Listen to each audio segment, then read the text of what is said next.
তো প্রিয় ভিউয়ার্স, সব মুরগিকে আজকে স্প্রে করে দিলাম। আসলে এই অতিরিক্ত গরমে আমি আর আমার মুরগিকে রাখতে পারলাম না, প্রতিটি মুরগিকে স্প্রে করে দিলাম। কারণ যদি আমি স্প্রে না করতাম এখন আমার মুরগিকে রাখা অনেক বেশি টাফ হয়ে যেত। আমি অবস্থা খারাপ দেখেই আমার প্রতিটি মুরগিকে স্প্রে করে দিলাম। দেখেন, আপনাদের মুরগির বয়স যখন 25 দিন হয়ে যাবে, 22 দিন থেকে 25 দিনের বয়স যদি আপনার হয়, আপনি অবশ্যই আপনার মুরগিকে স্প্রে করতে পারেন। কারণ এই সময় যে অতিরিক্ত তাপমাত্রাটা কিছুদিন ধরে চলছে, এই তাপমাত্রায় যত রকমের স্যালাইন, যত রকমের সি বা আপনি যে কোনো স্যালাইন দেন, মুরগিকে রাখা কিন্তু অনেক কষ্টকর। কারণ যে অবস্থা, এই গরমে মুরগিকে রাখা অনেক বেশি কষ্টকর। তাই আজ আমি আমার মুরগিকে স্প্রে করে দিলাম, কারণ স্প্রে ছাড়া মুরগিকে টিকানো এখন অসম্ভব। স্প্রে প্রশ্ন আসতে পারে যে স্প্রে কতদিন বয়স থেকে করা যায়। আসলে স্প্রেটা আপনারা যখন আপনাদের মুরগি ছোট থাকে তখন কিন্তু স্প্রে করা যাবে না। কারণ যখন আপনার মুরগি ছোট থাকে স্প্রে করলে অবশ্যই আপনার মুরগির ঠান্ডা লেগে যাবে। আর ঠান্ডা লাগলে আপনি মুরগিকে টেকানো আরও বেশি প্রবলেম হয়ে যাবে। আর যখন মুরগি ছোট থাকে, অর্থাৎ 1 দিন থেকে 20 দিন পর্যন্ত, এই পর্যায়ে যতই গরম হোক না কেন মুরগিকে কিন্তু স্প্রে করা যাবে না। অবশ্যই রানাসি বা লাইসোবেট, ধকলের যে আমাদের যে স্যালাইনগুলো আছে, এই স্যালাইনগুলো অবশ্যই দিতে হবে।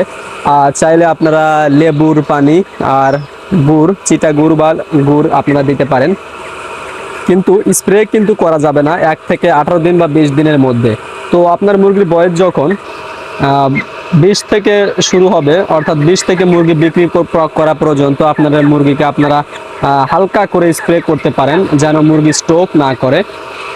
কারণ দেখেন, এই সময় যদি আপনার মুরগি স্ট্রোক করে অবশ্যই কিন্তু আপনার অনেক ক্ষতি হয়ে যাবে। কারণ একটা মুরগির প্রায় 2 কেজি ওজন হলে আপনার 200 টাকা কেজি যদি হয়, তারপরেও কিন্তু 400 টাকা আপনার নষ্ট হয়ে যাবে। তো সেই কারণে অবশ্যই আপনারা একটু মুরগিকে ভিজিয়ে দিতে পারেন রোদের টাইম, অর্থাৎ দুপুরের টাইমে। আরেকটি কথা বলবো, স্প্রে করারও কিন্তু অনেক নিয়ম কানুন আছে। স্প্রে কিন্তু সাদা পানি দিয়ে কখনোই করবেন না, কখনই আপনারা সাদা পানি দিয়ে স্প্রে করবেন না। স্প্রের যে ওষুধটি আছে, যেমন ওষুধটি হচ্ছে আপনার যে ওষুধ ব্যবহার করবেন সেটি হচ্ছে পালমোকেয়ার নামে একটা ওষুধ আছে। আপনারা ওই ওষুধটি অবশ্যই স্প্রের সাথে ব্যবহার করবেন, কারণ এই পালমোকেয়ার ওষুধটি অনেক উপযোগী। স্প্রেকরণের সময় এই পালমোকেয়ার ওষুধটি অবশ্যই দিবেন।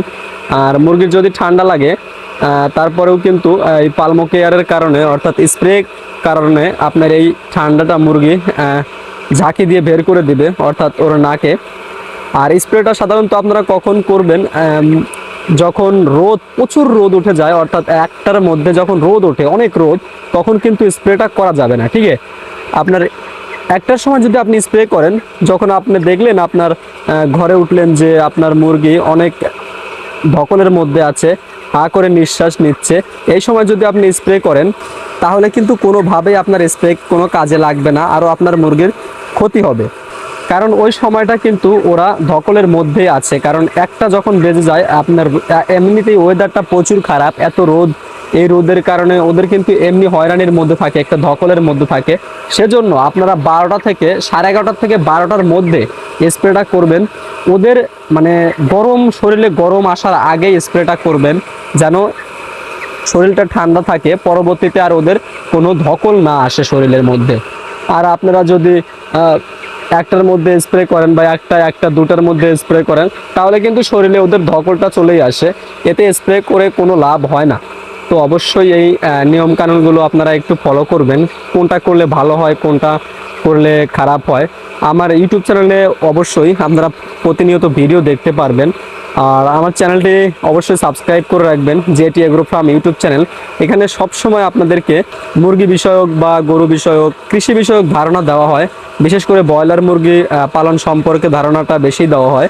আপনারা অবশ্যই আমার চ্যানেলটা একটু সাবস্ক্রাইব করে রাখবেন, যেন ভিডিও আমি আপলোড করার সঙ্গে সঙ্গে আপনাদের কাছে ভিডিও নোটিফিকেশন চলে যায় আর আপনারা ভিডিওগুলো দেখতে পারেন। ঠিক আছে, অবশ্যই চ্যানেলটি সাবস্ক্রাইব করে রাখবেন। তো ভিউয়ার্স, আপনারা কিন্তু জানলেন যে তাহলে মুরগি কখন স্প্রে করতে হবে, কয়টার মধ্যে স্প্রে করতে হবে, আর কি দিয়ে স্প্রে করতে হবে। আমি আবারও বলে দেই, অবশ্যই স্প্রে করার সময় পালমোকেয়ার ঔষধটি ব্যবহার করবেন। পালমোকেয়ার ওষুধটি ব্যবহার করলে আপনার মুরগি অনেক ভালো হবে, স্প্রেটাও সুন্দর হবে। মুরগির যদি কোনো ঠান্ডা থেকে থাকে অবশ্যই কিন্তু এই পালমোকেয়ার ওষুধের স্প্রে করার কারণে আপনার মুরগির অনেকটুকু লাভ হবে।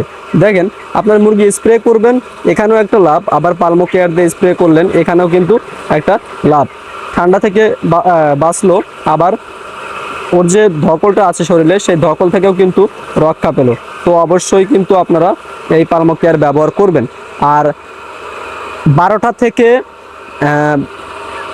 11:30 থেকে 12টা বা 11টা থেকে 12টার মধ্যে আপনারা স্প্রেটা করবেন। ওদের শরীরে ধকলটা আসার আগে, অর্থাৎ গরম লাগার আগে অবশ্যই স্প্রেটা করবেন। 1টার সময় বা 1টা থেকে 2টার মধ্যে কখনোই স্প্রে করবেন না, এতে মুরগির কিন্তু সমস্যা হতে পারে। তো প্রিয় ভিউয়ার্স, আজ এ পর্যন্ত। এই ভিডিওটি যদি ভালো লেগে থাকে অবশ্যই আমার ইউটিউব চ্যানেলটি অর্থাৎ জেটি এগ্রো ফার্ম ইউটিউব চ্যানেলটি সাবস্ক্রাইব করে সাথে থাকুন। তো ভালো থাকুন, সুস্থ থাকুন, দেখা হবে সামনের নতুন কোনো ভিডিওতে নতুন কোনো টিপস নিয়ে। তো অবশেষে সকলের সুস্বাস্থ্য কামনা করে আজকের ভিডিও এ পর্যন্তই। আল্লাহ হাফেজ।